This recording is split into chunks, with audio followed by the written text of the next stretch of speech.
구독, 좋아요, 알림 설정, 댓글까지 부탁드리겠습니다. 코픽스 금리 내리면서 대출금리 인하 이야기 나오고 있죠. 이런 부분에 대해서 금리가 어떻게 될까요? 자, 주담대 변동금리 내렸다가 아니라 내려간다죠. 코픽스 금리가 내려가고 있다. 5달 연속 하락세예요. 그럼 주담대 금리도 그렇게 따라가고 있나요? 이제 예를 들어 코픽스 금리가 주담대 금리에 영향을 주는 건 맞습니다. 그러면은 주담대 금리는 기본적으로 기본 금리가 있고 여기에 가상금리를 붙이죠. 그래서 이 기본금리는 보통 이제 자금 조달 비용의 영향을 받고 가상금리는 은행권 상황의 영향을 받죠. 그럼 자금 조달 비용에 영향을 주는 것이 예금 그리고 채권이죠. 근데 예금 같은 경우는 아까도 말씀드렸지만 이제서야 금리를 올리고 있습니다. 이제서야. 왜 이제서야 금리를 올려요? 예대율 규제가 100%인데 지금 97%까지 찬 1금융권이 많다. 근데 그 100%에서 3%포인트의 여유를 가지라고 하니까 97% 정도에 맞춰야 되는데 이미 KB다, 하나, 우리 이런 것들은 97% 이상이다. 그러면 예대율은 대출, 예금이기 때문에 예금을 더 확보하든지 대출을 줄이든지 둘 중에 하나가 나오든지 아니면 둘 다 나오든지 그런 상황이 되죠. 그러니까 이제서야 금리 올린다. 이제서야 예금 금리가 올라가게 되면은 아마 이제 다음 코픽스부터는 채권 금리가 급격하게 떨어지지 않는 이상은 자금 조달 비용이 올라갈 가능성이 높다. 그 다음에 최근에는 근데 코픽스 금리가 내려간 이유는 채권 금리의 영향이 크다. 왜냐면은 미국에서 금리 인하 기대감 이야기를 하면서 채권 금리를 낮추는 게 있다. 근데 실질적으로 맨날 기대감이 올라가고 채권금리가 떨어지는 게 되게 웃긴 상황인 게 뭐냐면요.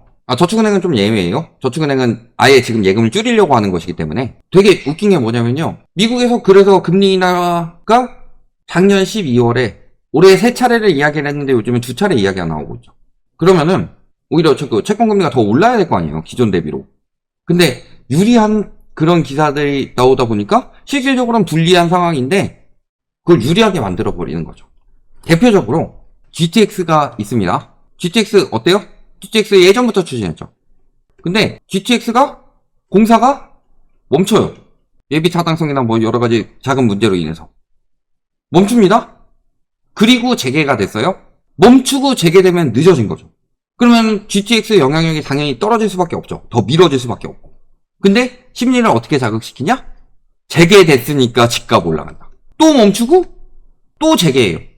그러면 가만히 냅뒀으면 이렇게 될 건데 이러다가 멈추면 잠깐 이러다가 재개됐으니까 올라간다. 멈추다가 또 재개됐으니까 올라간다. 이런 식으로 해가지고 가격을 더 부풀렸다. 그러니까 이 거품이 터질 때 쭉 떨어진 거 아니에요. 실질적으로는 재개대가 계속 늦어졌죠. 그 다음에 GTX 출퇴근 시간에 많이 내려간다 이런 부분들 이야기를 했는데 아니다 괜찮다 막 이야기하는데 지금 GTX 타는 사람들 어때요? 예상치에 비해서 터무니없이 적죠. 예상치에 비해서 터무니없이 적다는 건요. 예비 타당성을 통과해서 수익성을 인정받았더라도 타당하지 않은 것이라는 소리입니다. 손실이 계속 날 수밖에 없다는 소리예요. 그런 것처럼 그런 식으로 해서 채권금리를 더 낮추는 게 있는데 결국에는 그런 식으로 줄여가지고 나중에는 미국 채권으로 다 빠져나갈 거라고 그랬어요. 그런 부분을 말씀을 드렸고 그 다음에 아까 말씀드렸듯이 어떤 부분을 봐야 된다 우리가? 이제 가상금리 기본금리 요게 이제 코픽스 금리에서 많이 결정이 되는데 여기는 조금 더 지켜봐야 되겠다. 채권과 예금이 있는데 예금은 자금 조달 비용을 올리는 상황으로 흘러가고 있는데 채권은 미국이나 혹은 뭐 예를 들어 중국, 일본 이런 주변국들의 영향을 받을 수 있기 때문에 이 부분은 조금 더 지켜봐야 되는 거다. 그러면 우리가 이제 가상금리를 봐야 되죠. 가상금리는 은행권 상황에 따라서 흘러간다고 그랬습니다. 근데 은행권 상황이 어떻다? 예대율 규제를 맞춰야 되고 플러스로 대출 총량 규제를 맞춰야 되죠. 그러면 대출 총량 규제를 맞추고 예대율 규제를 맞추기 위해서는 오르면 올랐지 떨어뜨릴 상황은 아니다. 그렇죠. 대출금리를 내리면은 당연히 받는 사람들이 늘어나고 대출금리 올리면 받는 사람들이 줄어들죠. 그러니까 예대율 규제에서 대출 대비 예금 했을 때 대출은 줄이고 예금을 늘리는 형식으로 가야 된다. 근데 대출을 줄이는데 지금 가계대출을 줄이는 형식으로 가고 있죠. 왜냐면 기업 대출은 지금 줄일 수가 있는 상황이 아니다. 잘 생각해보세요. 기업 대출을 줄이면 어떻게 되죠? 가계는 채권 발행 못합니다. 기업은 채권 발행하죠. 그러면 채권 발행에서 시중에 있는 채권 총량이 늘어나게 되면은 당연히 금융체에도 영향을 미칠 수밖에 없습니다. 그러면은 채권 총량이 늘어나면 채권 가격이 떨어지고 채권 금리가 올라간다. 이게 금융체에도 영향을 줄 수가 있다. 그러면은 기본 금리가 올라가는 상황이 될 것이고, 물론 그렇게 갈 수도 있겠지만 그래서 막 대출 안 내줘서 기업들 무너진다. 이런 결과 나오게 만들면은 은행권에서도 아무래도 좋지 않겠죠. 특히 자영업자들 이야기들도 많고. 근데 가계부채는 오히려 가계부채를 더 늘릴? 이 명분이 없다 아닙니까, 명분이. 더 늘릴 명분이 없으니까 가계부채 쪽에서 축소가 들어갈 것이다. 그러면 대출 자체를 막을 수도 있고 대출 금리를 올릴 수도 있다. 이런 부분을 생각을 하셔야 되고, 한 가지가 더 있는데 상생금융. 3조 냈는데 1,000억 더. 상생금융에 속 끓는 금융권. 금융위원회가 서민금융지원은원에게 금융사 출연 요율을 올리는 서민금융법 시행령 개정안을 21일부터 7월 1일까지 입법 예고한다.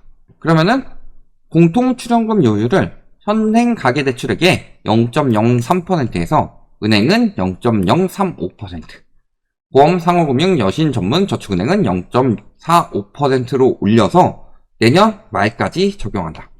즉 여기다가 은행이나 이금융권, 보험, 여신전문 이런 것들이 상생금융을 할 금액을 더 늘리라는 거죠. 근데 뭐에서 늘려야 된다? 일단 가계대출액에서 늘려야 된다. 가계대출액이 늘어나면 늘어날수록 금융권에 생겨나는 부담은 커질 수밖에 없다. 첫 번째. 그 다음에 두 번째는 가계대출액이 유지가 되더라도 요율이 올라가니까 더 넣어야 될 금액 부담이 커진다. 그러면은 이 금액을 어떻게 하겠냐? 서민금융대출에서 부실이 발생하면 올라가고, 그러면은 출연금 부담이 커져서 금융사들이 취급 자체를 꺼린다. 그래서 이런 재원 확보를 위해서 더 많은 재원을 금융권에서 넣어주게 되면 은행과 저축은행 등이 상품 조건에 맞춰 대출해주고 서금원이 보증을 서가지고 하기 때문에 이런 것들에 대해서 비용 증가 부담이 향후 일반 대출 가상금리를 끌어올리는 요인으로 작용해서 소비자에게 전가될 가능성이 있다.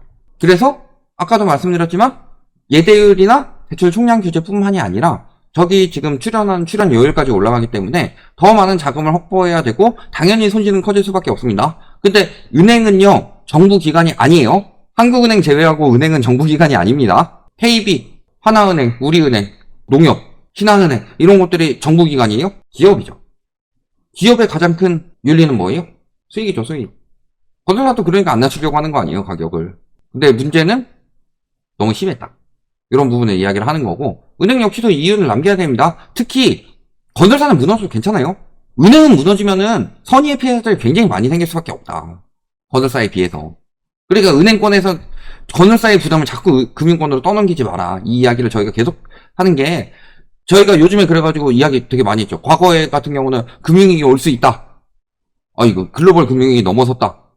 외환위기도 넘어설 수 있다. 계속 이 이야기를 하는 게요. 건설사를 터트려야 되는데 안 터트리고서 지금까지 끌고 왔으니까 위험이 커져가지고 금융권의 부담이 점점 더 커져서 그런 이야기를 하는 거예요. 부담이 커진다는 것은 무슨 뜻이에요? 은행에서 다른 방법으로 무너지지 않게 수익을 찾아야 된다. 가뜩이나 요즘에 홍콩 ELS 배상 때문에 예대 수익 똑같이 냈더라도 손실이 커져가지고 내기가 힘든 상황인데, 그러면 어떡하겠어요? 아무리 정부에서 상생금융 이야기 하더라도 손실 나게 되면 조금씩 금리 올릴 수밖에 없는 거고, 특히 주담대 같은 경우는 정책금융 부담이 크기 때문에요. 그러니까 은행 가더라도 전세자금 대출 받기도 힘들다. 왜?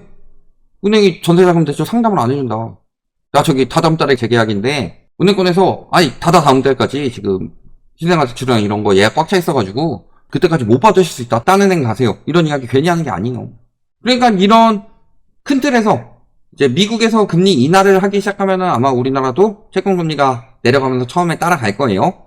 그렇게 빠지게 돼서 양떨같게 하는 순간이 오기 전까지는 그런 모습이 나올 텐데, 그 외적으로 이 부분은요, 차라리 2022년부터 금리 계속 올렸을 때 오히려 관치금융으로 금리를 낮추지 않았다면, 정상적으로 기준금리 올라가는 만큼 금리가 올라갔다면 지금은 금리가 떨어질 상황이 맞습니다.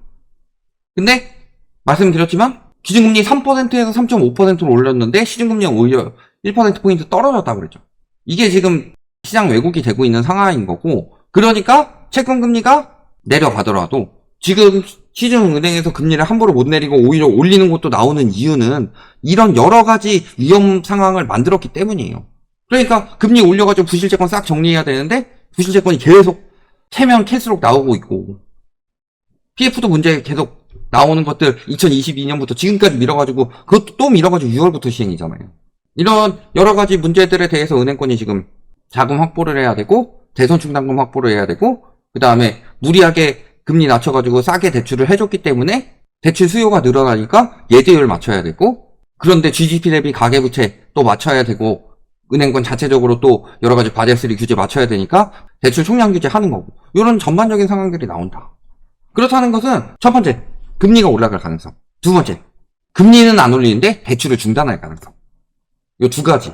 심지어는 세 번째 여기서 문제가 터지기 시작해서 은행권에서 부실채권 관리가 힘들어진다. 빨리 회수해야 되겠다. 라는 생각까지 들면은 대출을 회수할 수도 있는 것까지. 이런 부분까지 우리가 앞으로 봐야 된다. 여기까지 말씀드리겠습니다.